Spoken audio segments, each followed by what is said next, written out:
नमस्कार दोस्तों, आज हम पढ़ेंगे कि जो आइडिया को लेके मार्केट में विवाद चल रहा है कि आइडिया अब बंद हो जाएगा कि अभी काम करेगा, उसके बारे में समझेंगे कि क्या समस्याएं आ रही हैं। तो उसको समझने से पहले हम जो आइडिया जो पहले था और अब था उसको समझते हैं। आइडिया तो पहले स्वतंत्र रूप से काम करता था, लेकिन अब वो वोडाफोन में मर्ज होके उसका नाम हो गया है VI। VI का मतलब होता है वोडाफोन और आइडिया।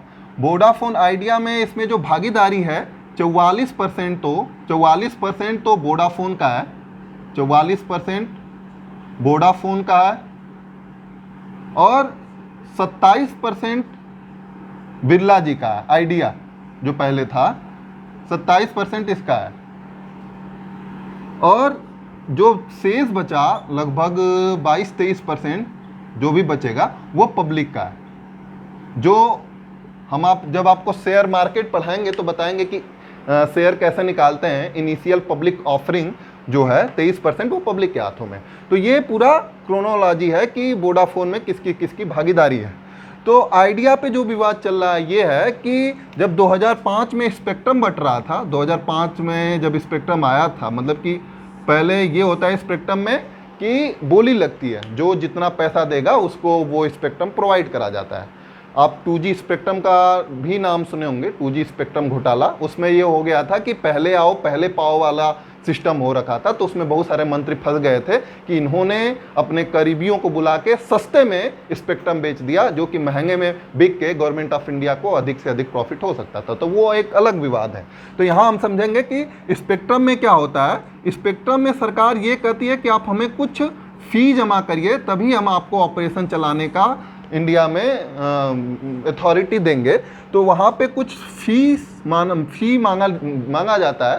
तो आइडिया ने फी दे के कुछ अपना अधिकार लिया था कि वो अपना ऑपरेशन चलाए और आपको नेट प्रोवाइड करके और आपको वॉइस कॉल की सुविधाएं प्रोवाइड करके अपना पैसा कमाए। लेकिन सरकार ने ये भी कहा था कि जो आपको प्रॉफिट होगा उस पे भी आप कुछ हमें अमाउंट देंगे, उस पे भी कुछ सर्टेन परसेंटेज डिसाइड था। तो वो भी आइडिया दे रही थी। लेकिन हुआ क्या, कुछ समय बाद ये कॉन्सेप्ट निकल के आया है AGR।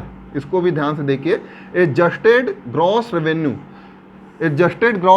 इसका मतलब यही है कि जो प्रॉफिट हो उस पे ही। लेकिन सरकार बाद में ये कहने लगी कि आइडिया का जितना भी इंफ्रास्ट्रक्चर है, कहीं बिल्डिंग हो, उससे जो रेंट प्राप्त हो रहा है या वॉइस कॉल और इंटरनेट को छोड़ के और जो वो बिजनेस कर रहा है उससे जो प्रॉफिट हो रहा है, उससे भी मुझे पैसा चाहिए। तो ऐसे करके टोटल जोड़ के ये पैसा पहुंच गया था 1.5 लाख करोड़, 1.5 लाख करोड़। इसलिए आइडिया इतना बड़ा अमाउंट दे नहीं पा रहा है और ये सुप्रीम कोर्ट में भी गया और सुप्रीम कोर्ट ने इसे सही ठहराया।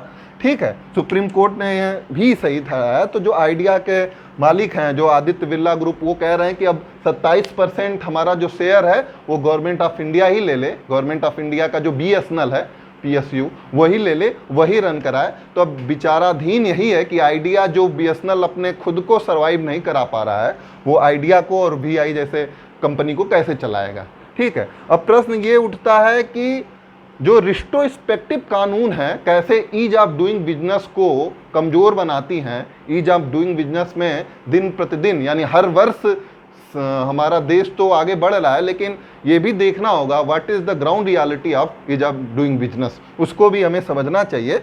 और हमें लगता है कि टेलीकॉम की दुनिया में 2-4 कंपनियां ऐसी मजबूत होनी चाहिए जो जनता को सस्ते कीमतों पे इंटरनेट और वॉइस कॉल उपलब्ध करा दे।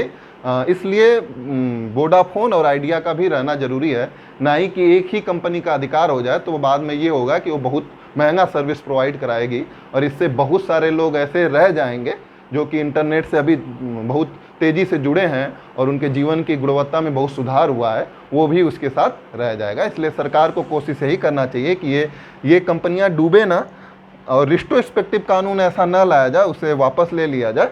ये विवाद अभी बना है, आगे देखते हैं इसका क्या समाधान होगा। आज के लिए इतना ही, बहुत बहुत धन्यवाद।